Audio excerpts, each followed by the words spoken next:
What's the worst thing a mother can do to her children? Hide bacon from them? Send them to school looking like a bunch of refugees from a war-torn country? Or traumatize them until they miss their father, and then stream it on social media for the world to see? A bad mother would probably do one of those three things at some point in their life. But an unrepented soul like Shanika Grant is able to do all three simultaneously. And yet, those aren't even the worst entries in her catalog of against her own kids.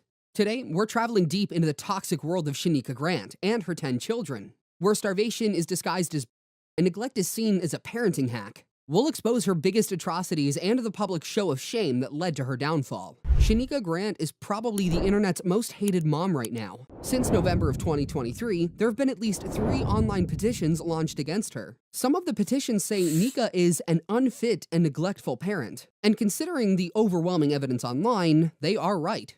I mean, this woman isn't even fit to look after a pet, let alone a human. She's vile, uncultured, and borderline evil. But what if I told you it wasn't always like this? See, there was a time when Nika was the darling of the internet. Mothers across America and beyond idolized her because of the way that she cared for her children. Okay, I'm kidding. Nika is everything a loving mother shouldn't be. Her entire brand is built upon lies, toxicity, and an unhealthy obsession to be a chick boss. Somehow she's able to cover it up by using her children as tools to earn public sympathy. But people who have followed her long enough to witness her occasional outburst know who the real Shanika Grant is. A chronic nag who blames everyone else for her troubles. But it wasn't me. I was good enough. It wasn't the goddamn food I was cooking on the stove to make him stay. Wait till a man's heart is cooking on the stove, giving him food. That's not true either. Now, to be clear, a large chunk of Nika's troubles are self-inflicted, and we'll come back to this later. But a part of it can be traced back to her background. As a child, Nika grew up in a toxic environment. She suffered verbal and emotional from her mother and grandmother. Normally, when a child is subject to such treatment, it lays the foundation for a troubled adult life. But that's not an excuse to ruin the lives of innocent children who had nothing to do with it. Nika openly treats her children with in the name of content. In fact, people say she's jealous of them. Now that's crazy, because although sometimes tough, a mother's love never breeds jealousy or hatred. Instead, it corrects, refines, and reforms even the most unredeemable child. But I guess Nika's love for her children is different. Different not only in the way that she talks to them, but in the way that she nurtures them. Did I just say nurtured? My bad. You see, the only thing Nika knows how to nurture is her own gluttony. As long as she is well fed, everyone else can starve, including her own children. I mean, she's out there selling food stamps meant for her kids and using the money to fund her unhealthy eating habits. Literally half of her videos online show her eating fast food while her children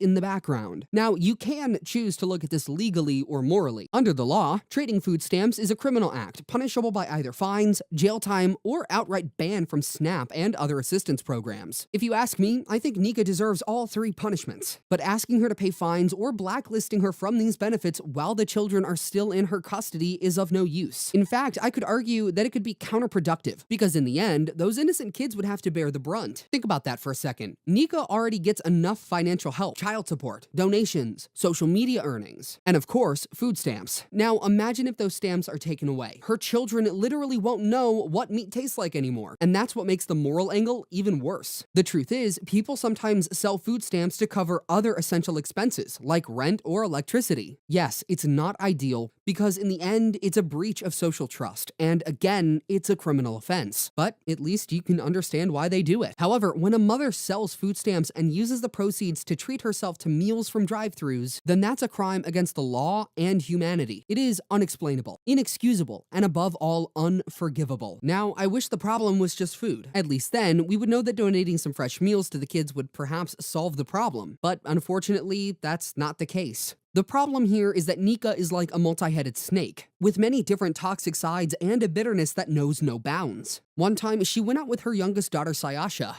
and the poor girl wasn't wearing a jacket, shoes, or gloves to keep her warm. Any sensible mother would know it's a health risk to expose child to such weather without proper clothing. But definitely not Shanika Grant. Instead of dressing Sasha properly, she made a video of the child basically freezing at the store. It ain't got nothing in here. It's empty. I'm not shopping in here. I hate shopping in the store. Ain't no meat over there. And then that meat there yellow.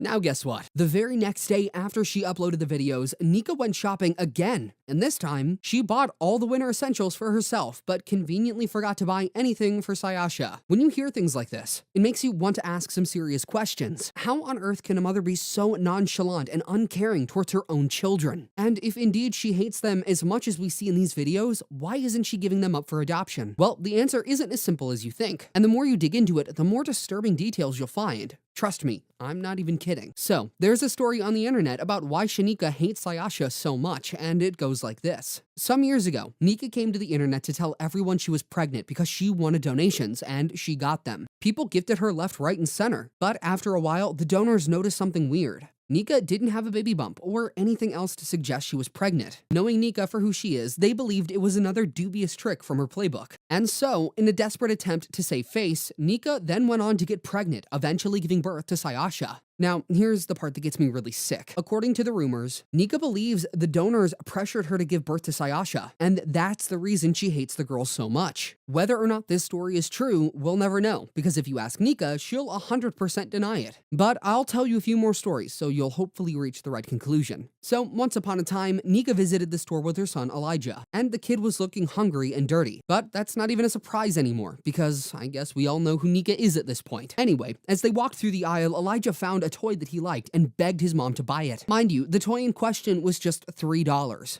But Nika thought it was too expensive, so she turned down his pleas. As if this isn't bad enough, she used that opportunity to humiliate the boy right in front of other customers in the store. And of course, she filmed the whole thing and uploaded it to YouTube. Just look at the despair in his eyes. The kid is clearly traumatized, and unfortunately, it's not the first time he's going through this experience. I bet he doesn't even know what it feels like to be loved. And the same can be said about his siblings, because all they ever get from their mother is trauma and pain. Last December, Nika went all out to celebrate Christmas. She did her nails, bought pajamas, and got a brand new phone. With that splurge, one would think that she would spoil her children. Maybe take them out on a vacation, buy them something tangible, or just give them an experience to remember. But guess what? She didn't do any of that. Instead, she wrapped a bar of soap as Leah's Christmas gift and gave Kaya a body spray. And that was it. You can just tell that there was no thought or love behind the gift. She probably wasn't even planning to gift them anything in the first place. Perhaps she only did it for the camera, like she always does. Because when you're an unreasonable, attention-seeking lunatic like Nika, everything is content, including the destruction of a special holiday like Christmas. As if doing those evil acts is not enough, Nika tries to play around like she's some kind of genius, forgetting that people can literally see through her lies and deceit. On social media, she describes herself as humble and fun to be around. But anyone who knows her well can attest to the fact that she's the exact opposite. And even if you don't know her, you only need to watch the videos on her social media pages to understand the kind of evil that dwells inside her soul. This particular clip shows Shanika Grant at her favorite place in the world. She's ordering ice cream for herself, and just behind her is Elijah, and some of his siblings begging for food. As you could expect, Nika's response was tone-deaf, callous, and downright cruel. And I just bought y'all food tonight.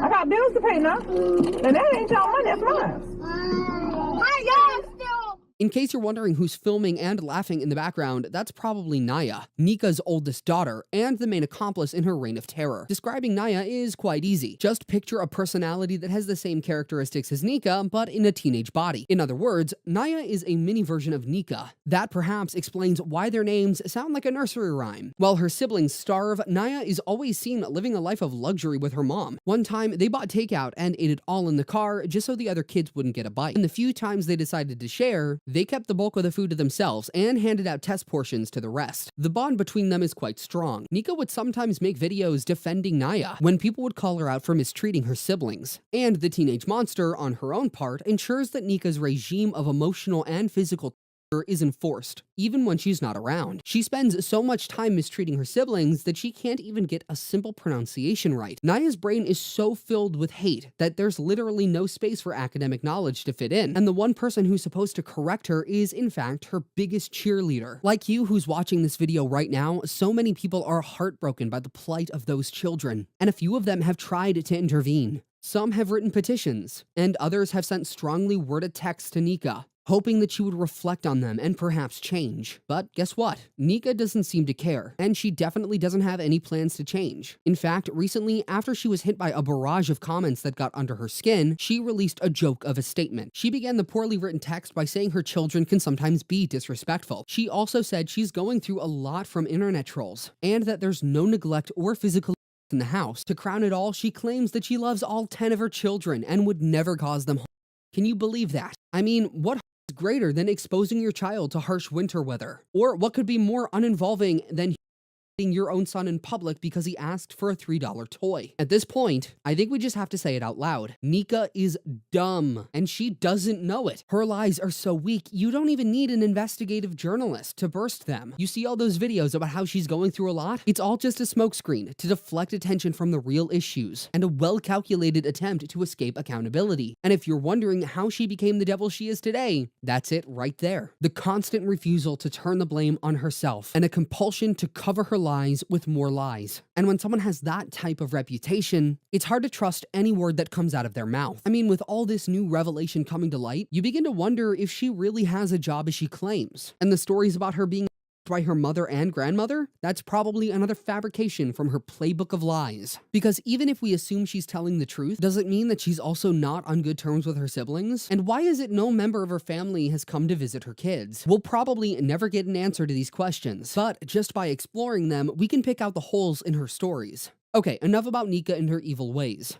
She's not going to repent anyways. So let's just take a moment to talk about those innocent kids in her custody and the possibility of them getting help. Normally, when complex parenting issues like these arise, and the mother is essentially a devil's incarnate, the first question you would ask is, where's the father? Sounds like a straightforward question, right? Well, grab a bag of popcorn and your favorite drink, because the answer is more complicated than you'd think. So, Nika, as you know, has 10 children. We don't exactly know who fathered the first 2 children, but according to her, the last 8 children belong to a man called Hayward Grant. The duo reportedly started dating in 2009, and at some point she moved in with him. They got married and had 2 children. Then, somewhere along the line, their relationship turned sour. Howard got himself another wife, but he never moved on from Nika. Or maybe it's Nika who never really moved on from him. Either way, both of them continued their shady business until they ended up with 8 children. Now, that's a whole Netflix movie playing out in real life. You've got 2 adults who don't know how to practice safe sex, one being an unfaithful married man, and the other being possibly the worst mother in the history of mankind. With this in mind, I think we can all agree that those children are better off living with anyone except their parents. But the question is, who? Well, this is where Child Protective Services is supposed to step in. And best believe they've been on Nika's trail for a while. According to rumors, the organization has an open case against her. Beyond that, they've visited her house a couple of times. They've interviewed the kids and found other persons with useful information. But for a while, it felt like they weren't doing enough. That's because they didn't really take any decisive action, other than taking the kids away from Nika and sending them back to her after the dust had settled. Obviously, this was very frustrating for the people who took their time to write petitions and file complaints against Nika. And before you know it, allegations were flying around. Some people claimed that CPS officials were conspiring with Nika to evade justice. Others said she was playing the system by pretending to be nice whenever they were around. This back and forth went on for many months, of course to the detriment of the kids and the frustrations of concerned citizens. Despite the perceived lack of action from CPS, many people continued to report Nika, and those who were too tired to reach out to the authorities kept praying that someday the children would get the freedom that they deserve. These efforts by total strangers, in addition to the vigilance of the kids' teachers, meant that CPS was finally forced to take meaningful action. On that fateful day, they stormed Nika's house, and from her reaction, it was clear that she wasn't prepared for it. First off, it took her an entire century to attend to them. And when she eventually did, she realized that her campaign of terror and oppression against her children was about to end.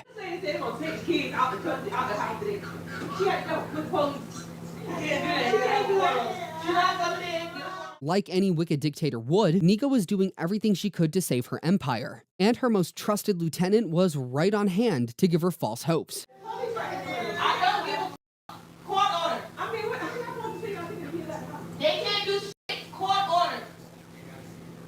It's interesting that Naya was shouting court order like she was some first-class attorney. But I'm not even surprised. Her ignorant head wouldn't know that the emergency removal law gives CPS the power to take kids without a court order. Anyway, at this point, Nika was shaken, and you could hear it in her voice. What do you want? She can come in afterwards. Everybody in the house is there.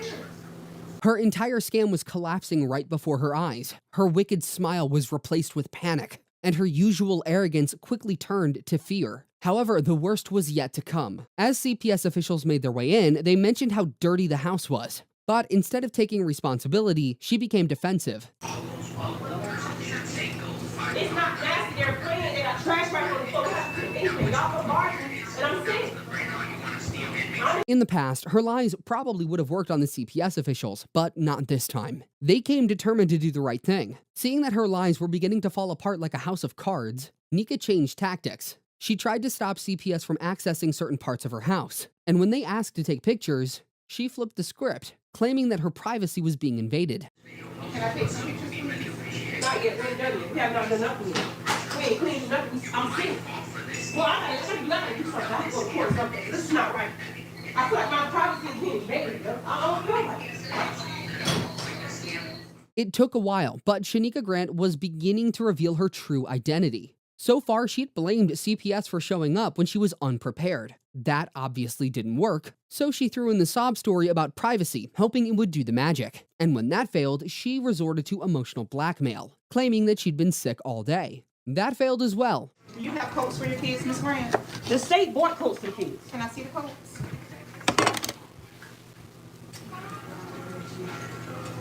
This is weird. I have to not. This was the moment that Nika knew justice had arrived. And you could tell from her facial expression. But as a con artist with years of experience, she tried to put up one last act. She went around the house pretending to search for the coats. And of course, she couldn't find them, because she probably sold them off, hoping that nobody would ask. Well, now CPS was asking, and she needed to provide an answer on the spot. And guess what? She gave the stupidest answer you could think of. She told CPS that she took the clothes out for laundry. Oh, come on, Nika. If you're going to sell your children's clothes to spoil yourself at McDonald's, then surely you must have a better lie than, I took them out for laundry. Anyways, like I said earlier, CPS meant business this time, and they made sure to stand on it. They had an overwhelming amount of evidence to show that Nika was a neglectful mom, and the CPS lady made sure to collect even more evidence during the surprise visit. Just take a look at Nika's face here. She knew what was coming, but if she had any doubt, the CPS officials cleared it within minutes. They took all of the children with them, except for her oldest son, Papa, and of course the little Naya. Although not confirmed, there are rumors that the kids were taken to their grandmother's house. Whether that is true or not, I do not know. But here is what I can tell you. Those kids are definitely in a better place. And I'm not necessarily saying they're living in luxury. I mean, it's only been a few weeks since CPS rescued them, so it might take a while for them to find the perfect home. But considering what they suffered at the hands of their own mother, getting the basic level of care would feel like a luxury. For those kids, it's not just about changing environments. It's about earning the right to live like a child again. It's about gaining freedom. Freedom from a demon who refused to buy them a bed because she thinks they're going to tear it. Freedom from a woman who fed them just enough to keep them alive, but never enough to be full or healthy. Freedom from a supposed mother who saw them as a bargaining chip to defraud people online. For Shanika Grant, however, the exit of those children was the beginning of her downfall. She hurriedly deleted over 200 YouTube videos in a desperate attempt to cover up her tracks, but it was too late. Those videos had crossed the borders of YouTube into the highway of other social media platforms like TikTok, Instagram, Reddit, and X. Many people celebrated it like it was their own victory.